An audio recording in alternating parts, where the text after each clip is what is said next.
And hello, everyone, and welcome to another political action workshop of CBTU Detroit.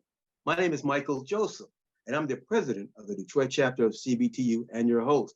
Also joining us is our co-producer, our second vice president of CBTU Detroit, Mr. Phil Holyfield, and our very special guest. The reason why we're all here to give you an opportunity to hear her and learn more about her. She's a state representative here in Michigan, Kyra Harris Bolden. She's a candidate for the Supreme Court of the Michigan. And we welcome you to the program, Representative Bolden. Oh, Thank you so much for having me. I appreciate it. Well, thank you for being here. So we're gonna get right into it. I'm sorry. Can you hear us okay? Oh no, I just want to make sure you can hear. Yes. Okay, I can hear you fine. So I'm gonna get right into it. There are 5 candidates for the 2 seats on the nonpartisan section of the ballots. We telling everybody to please turn your ballot over. Just don't think you can vote Democrat or vote straight Republican. For a Supreme Court justice, you must turn it over and vote for those individuals. You have Justice Brian Zahara running. He served 1 term, partial term. The incumbent Democratic sponsored supported candidate, Justice Richard Bernstein. He's been serving since 2014. And our guest, Representative Kyra Bolden, Paul Hudson and Kerry Morgan, both are attorneys. They're running. Now, the 2 top voters, everybody, will begin an 8-year term to win. And Representative Bolden, my question to you, why do you want to be a Supreme Court justice? And why should we vote for you?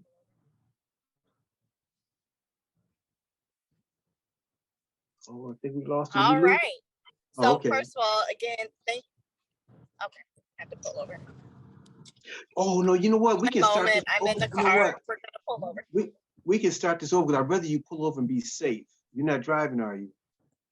Oh, I am not driving, but just want to make sure service is okay. So I apologize. No, we can start again. Phil, can we start the program over again? Just re-record again? All right. And hello, everybody. My name is Michael Joseph, and welcome to another political action workshop from CBTU Detroit. I'm the Detroit chapter president, and joining me is my second vice president, who is our co-producer and our engineer, Mr. Phil Holyfield. And our very special guest today, the reason why you're watching today, is Representative Kyra Harris Bolden. She is running for one of the 2 seats that are coming up for our state, Michigan Supreme Court justice race. And we want to let everybody know it's nonpartisan ballots. You must turn that ballot over. Whoever you vote for, Democratic or Republican, that's fine. But for Supreme Court, you must turn the ballot over, nonpartisan, and vote for the individual. Now, people are running Justice Brian Zahara. He's current Supreme Court justice. You have incumbent Richard Bernstein, who's supported by the Democratic Party. He's been a justice since 2014. Our guest, she's running, Representative Kyra Bolden. Paul Hudson and Kerry Lee Morgan, who are attorneys, are also running. Now remember, everybody, the top 2 vote getters will win the election and serve 8-year terms beginning January 1st, 2023.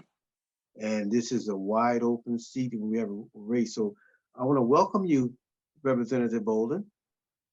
Thank you so much for having me. I appreciate it. Thank you. I had a pleasure of meeting you the other day, and I was very, very impressed. But I do have a question I want to ask you. Why do you want to be a Supreme Court justice, and why should we vote for you? Absolutely. My favorite question. Why are we doing this, and why are we here? So I will tell you that I have been a state representative for almost 4 years. Prior to that, I was a civil litigator with Lewis and Monday, which is one of the oldest and largest Black-owned law firms in the country. Before that, I was a judicial law clerk with Judge John A. Murphy in Wayne County 3rd Circuit Court, one of the longest, or the longest serving judge in the state of Michigan. Let me get that correct. And the longest serving Black judge as well. And what I have found in my legal career and in my lawmaking career, the one thing that I was trying to figure out is what is my place? How can I use our laws to make things better? And that's because of my family history. So in 1939, my great-grandfather, Jesse Lee Bond, was lynched in Tennessee after asking a store owner for a receipt. Mm-hmm. And he was beaten, castrated, and thrown into the local river. And the coroner actually deemed it an accidental drowning. And so that injustice that I learned of when I was in college spurred me to get involved in our justice system. And I've been trying to find my way ever since. And also, those who know me know that I recently had a baby. She is 7 weeks old. So Congratulations. I have run this campaign. Thank you so much. Thank you. I have run this campaign halfway with being pregnant. And if you've seen my commercial, I was about 9 months pregnant and now 7. So yeah. So I see people now and they're like, "You're not pregnant." I'm like, "Yeah." Filmed that a couple months ago, but now I have a newborn at home. And one of the things that I consistently say is that I will be a justice for generations, because the decisions that the Michigan Supreme Court makes will affect generations to come. And I could not look my baby in the face and her ask me, "Where were you? How did you make my life and my future better?" and not have an answer for her. And so I could have run for reelection as a state representative. This is a big risk for me, but I think it's so important. I don't think that there's many, or I would say this is probably the most important race on your ballot because of the decisions that the Michigan Supreme Court makes and will make. So let me ask you a question. So when people would say you're too young to be a Supreme Court justice, you're not well seasoned. You spoke about some of your educational, occupational, and you've done a lot of things in the community as well. Speak about your legislative career, because there are some legislations that you were able to get passed bipartisanly. Absolutely. So we have been able to get 5 bills passed into law, and while sitting in the minority. And for some folks, that doesn't sound like a big task, but with a Republican controlled House and Senate, that means that every bill that I have gotten passed into law I had to work with the other side of the aisle on, and form relationships and pitch my ideas and tell folks why this is a great idea for Michiganders. And so one of the bills that I was able to get passed into law was an amendment to the Wrongful Imprisonment Compensation Act. And so there was a technical glitch with the law, and we cleared that up with a 2-bill bipartisan bill package so that more people could have access to the fund, and also those that had been previously denied as a result of the glitch could reapply and receive compensation. And so, we're talking about really significant pieces of legislation that affect lives significantly. Another bill I was able to get passed into law, bipartisan bill package, would protect survivors of sexual assault and violence and human trafficking by concealing their address with the Attorney General's office so that their abusers can't find them and re-abuse them. Again, significant pieces of legislation that affect people's daily lives as Michiganders as a whole. And I'm very proud of my work with the other side of the aisle in forming relationships in order to get things passed for our community and for Michiganders as a whole. Now, you've been a law clerk and you've helped write decisions and opinions that prepare you, but who's been your biggest influences in your career, in your legal career? And who are your heroes and your sheroes? So I will tell you that, excuse me, Chief Justice Bridget Mary McCormick, she was actually the first campaign I've ever worked on. And so I learned such a great deal from her, and just her poise, her legal mind, how she treats people, how she's been active in the community, even as a Chief Justice. And so my model for Michigan Supreme Court really was her. And again, she was the first campaign I worked on. And then, of course, my judge that I clerked for, which I'm so honored to have his support for this position.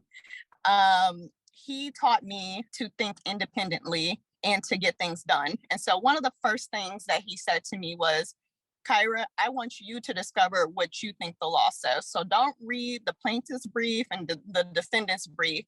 I want you to research and tell me what you think the law says first. And then we'll talk about it. And then I want you to read their brief." So I was truly trained as a neutral. And I think that is helpful for my decision-making process and why I have been so successful in my legal career and as well as a lawmaker. Well, it's interesting you said about being neutral, and Cbtu. We're gonna get back to the real. The Supreme Court has been all white since 2018. You'd be the only Black candidate on the ballot, so it's a possibility diversity returning to the bench. It's something that I think personally that's needed. So if you win, what would you bring to the bench in terms of your ethnicity, and also as you answer that question, you work with some first. I can't think of their brother's name. Otis Smith, who was the first African American judge on the Supreme Court, I believe in 1961, 62. Here, you would be part of history. I call it the Jeopardy question, along with Katani Judge Brown Jackson, who is now Supreme Court Justice. Also, as you answer that question, what would that mean to you to be along the same sides of making history as those folks did? Yeah, so thank you for that question. I just want everyone to know I do not take this moment lightly at all. There have been many Black women before me that have run for this position before, and I stand on their shoulders. I know I would not be here without them, cracking the door open for folks like me to be successful. So I just want to say that if elected, I would be the first Black woman on the Michigan Supreme Court. And it honestly does not feel good to say that. I don't want that to be a barrier that hasn't been broken in 2022, but here we are. And so I'm working extremely hard to make sure that this is a voice that's represented on the Michigan Supreme Court. I think that it's imperative that the Michigan Supreme Court reflects the diversity of the state of Michigan. And that's with backgrounds and perspectives and thought process. But what has been really, truly the most inspiring thing on the campaign trail has been meeting little girls and boys that look like me, that are so inspired and happy to see me running for the highest court in the state of Michigan. I like to say something, a phrase, it's hard to be what you cannot see. And so when children have seen me in this position running for the highest court, it inspires them and they know that they can aspire to great things as well. And so I think that representation on the court is incredibly important. But what I have found through running through this position, that running is actually incredibly important and to people that are looking up to us. Well, there are many people that don't believe that we have access to justice. Black and brown people, with women, people of different sexual persuasions. And I've heard you say, and I want you to explain to us what you mean by it, that sometimes people don't realize that justice is a quality of life issue. Yes, yes. So for me, justice is a quality of life issue. And so when I ran for state representative, we talk about kitchen table issues, right? We talk about taxes, we talk about education, we talk about healthcare, which are important issues, all issues that I've worked on as a state representative. But having access to justice, I think, is a quality of life issue that is not talked about as much. And what I mean by that is people will not want to stay in a state or in a country that they don't feel seen, they don't feel heard, that they don't get a fair shake at justice. And so that is why justice is so important. When people have access to justice and they can trust in our judicial system, then that increases everyone's quality of life overall. And I truly believe that when people have access to justice, and they have more trust in the justice system, that makes our society better as a whole. Well, I'm hearing what you're saying. In the legal system, many times has not been perceived as being fair with civil rights, voting rights issues, labor issues, pro-environmental rights, and on, and advocating for sexual assault victims, as your law did. What could you do as a Supreme Court justice in the adjudication of those issues? So obviously we have our role in just making decisions and ruling on cases that are before us. But what a lot of people don't realize is there is an advocacy piece to the cases that actually come before the Supreme Court. So the Supreme Court doesn't take every single case. There is a process that is gone through in order for the Michigan Supreme Court to even hear the limited amount of cases that it hears. So it rises to a certain level of importance. I think what my representation could bring as far as access to justice, people trusting in the system, is when we're reviewing cases to bring to the Michigan Supreme Court, I can spot things because of my lived experiences that other people may not find strange or weird or something that should be taken a closer look at. And so I think that that is incredibly important to bring up. And I think the second piece of it is education. You know, our Chief Justice, Bridget Mary McCormick, has done a great job in staying in the community and telling people about programs and educating the community about the resources available to them, because justice should not be incumbent upon how much money you have. And so that is a piece that I would like to take with me to the Michigan Supreme Court and still educate our communities about the resources that are available so that people have more access to justice. So what do you see, I know you haven't been a Supreme Court justice, but you've been in the legal community for many, many years. Like I said, you've written opinions, you've worked with other great judges. What do you see as the biggest challenges to the Michigan Supreme Court, and how would you deal with it? Yeah, I think the biggest challenge at the Michigan Supreme Court is access to justice. Whose cases are heard before the court?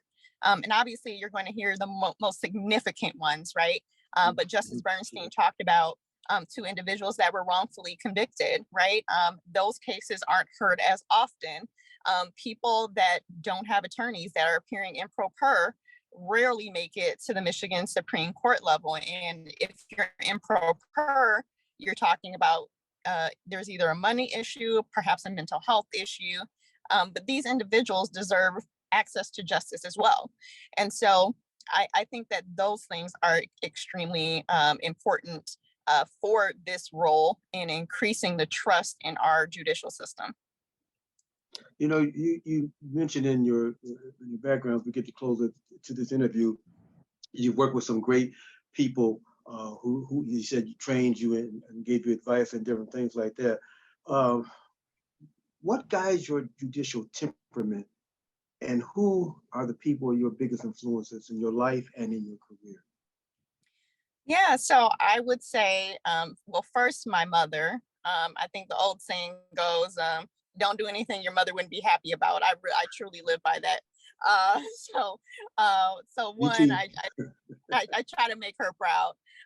2, in this space currently, I want to make my daughter proud.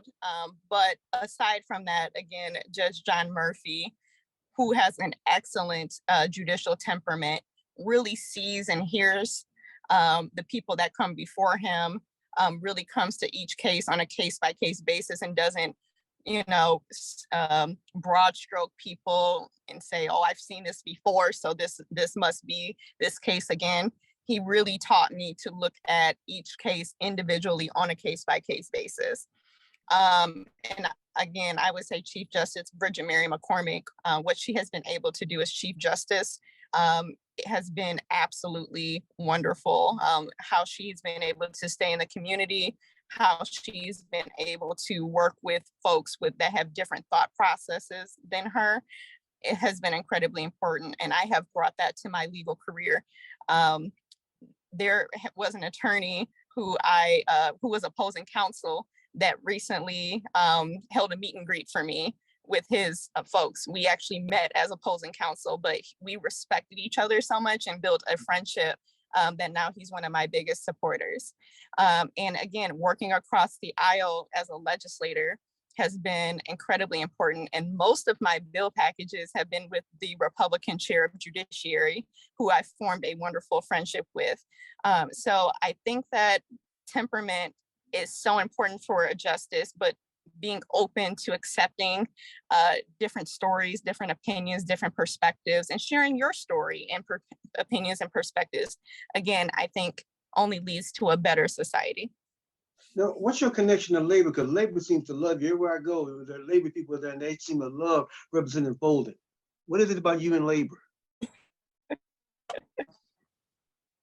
Yeah, so my dad was UAW back in the day, but as a state representative, I will just say I have a very public record. And I am so happy to have the support of my labor brothers and sisters. It means the world to me.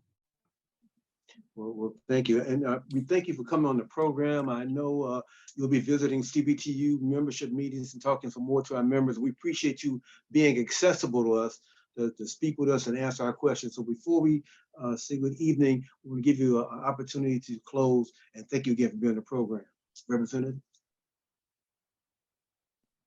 Thank you. Thank you so much, Michael and Cbtu, for this opportunity to speak before you. I am so fortunate to have the support of my labor brothers and sisters, and this is going to be an uphill battle.